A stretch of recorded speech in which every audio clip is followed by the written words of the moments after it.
सभी भक्तों को राधे राधे। बोलिए श्री हरि की जय।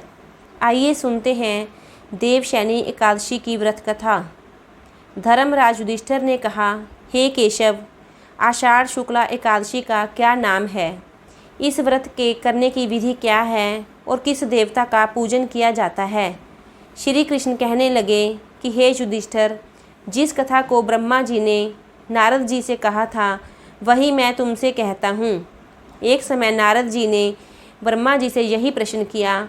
तब ब्रह्मा जी ने उत्तर दिया कि हे नारद, तुमने कलयुगी जीवों के उद्धार के लिए बहुत उत्तम प्रश्न किया है, क्योंकि एकादशी व्रत सब व्रतों में उत्तम है। इस व्रत से समस्त पाप नष्ट हो जाते हैं और जो आदमी इस व्रत को नहीं करते हैं वे नरकगामी होते हैं। इस व्रत के करने से भगवान विष्णु प्रसन्न होते हैं। इस एकादशी का नाम पद्मा है। अब मैं तुमसे एक पौराणिक कथा कहता हूँ, तुम मन लगाकर सुनो।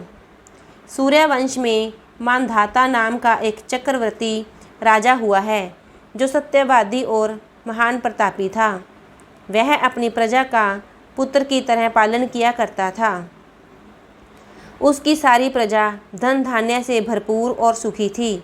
उसके राज्य में कभी अकाल नहीं पड़ता था। एक समय उस राजा के राज्य में 3 वर्ष तक वर्षा नहीं हुई और अकाल पड़ गया।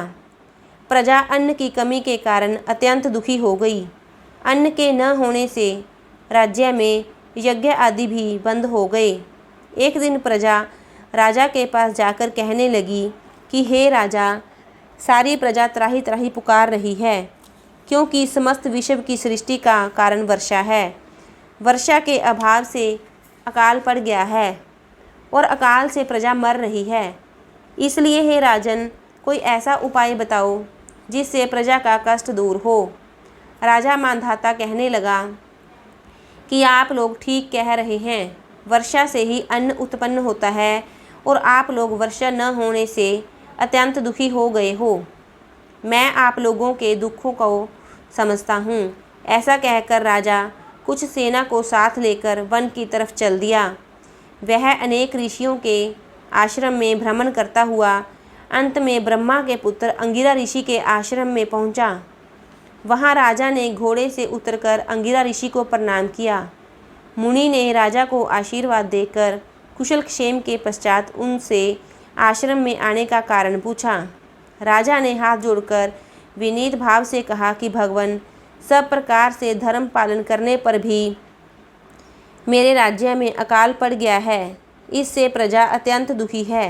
राजा के पापों के प्रभाव से ही प्रजा को कष्ट मिलता है, ऐसा शास्त्रों ने कहा है। जब मैं धर्मानुसार राज्य करता हूँ तो मेरे राज्य में अकाल कैसे पड़ गया, इसके कारण का पता मुझको अभी तक नहीं लग सका। अब मैं आपके पास इसी संदेह को निवृत्त कराने के लिए आया हूँ। कृपा करके मेरे इस संदेह को दूर कीजिए, साथ ही प्रजा के कष्ट को दूर करने का कोई उपाय बतलाइए। इतनी बात सुनकर ऋषि कहने लगे कि राजन, यह सतयुग सब युगों में उत्तम है। इसमें धर्म के चारों चरण सम्मिलित हैं, अर्थात इस युग में धर्म की सबसे अधिक उन्नति है। लोग ब्रह्मा की उपासना करते हैं और केवल ब्राह्मणों को ही वेद पढ़ने का अधिकार है। ब्राह्मण ही तपस्या करने का अधिकार रख सकते हैं, परंतु आपके राज्य में एक शूद्र तपस्या कर रहा है। इसी दोष के कारण आपके राज्य में वर्षा नहीं हो रही है।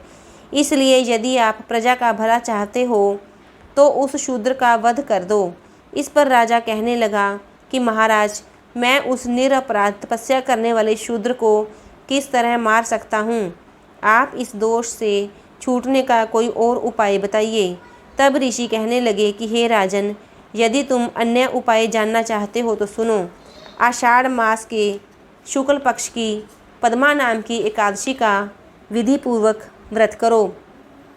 व्रत के प्रभाव से तुम्हारे राज्य में वर्षा होगी और प्रजा सुख प्राप्त करेगी, क्योंकि इस एकादशी का व्रत सब सिद्धियों को देने वाला है और समस्त उपद्रवों का नाश करने वाला है। इस एकादशी का व्रत तुम प्रजा, सेवक तथा मंत्रियों सहित करो।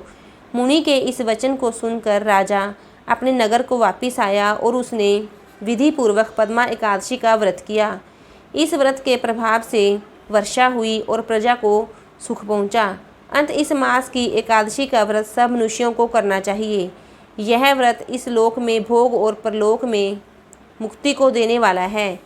इस कथा को पढ़ने और सुनने से मनुष्य के समस्त पाप नाश को प्राप्त हो जाते हैं।